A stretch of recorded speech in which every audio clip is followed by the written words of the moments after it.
এই দানাটা ধরো কিন্তু আমারে তোমার বিভিন্ন রকমের দানা আছে, ঠিক আছে, হাইব্রিড আছে, গড়াই আছে, ঠিক আছে।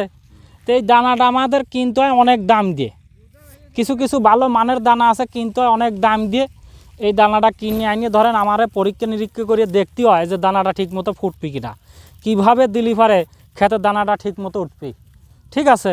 তো এই দানাটা ধরেন অনেক পরীক্ষা নিরীক্ষা করে আমরা দিই, দিয়ে দেখা যাচ্ছে আপনার ঠিক মতো জাত যত্ন করলে পারে 45 থেকে 50 দিন এর ভিতরে লাগানোর যোগ্য হয়ে যায়।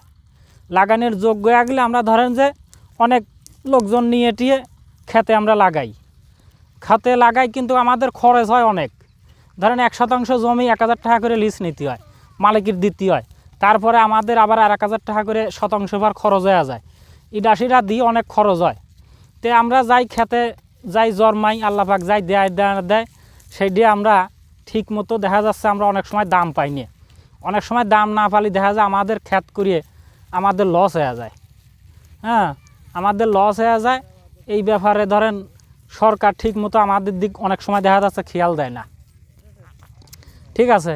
তো এইটা আমাদের ধরেন অনেক খরচ হয়ে যায়।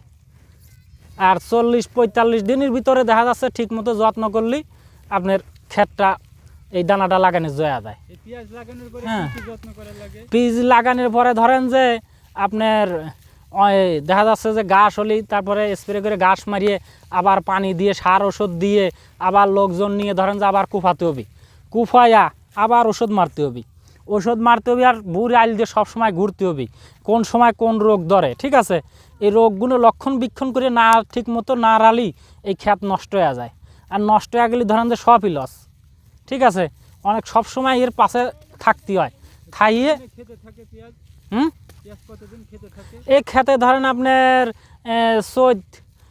চৈত মাসের শেষ পর্যন্ত থাকবি যারা আর কি নাবি লাগাবি, আর যারা আগুন লাগাবি ধরেন যে চৈত মাসে পয়লাতেই তুলিয়ে ধরেন যে কেউ চাঙে থুবি, কেউ বিক্রি করে দিবি।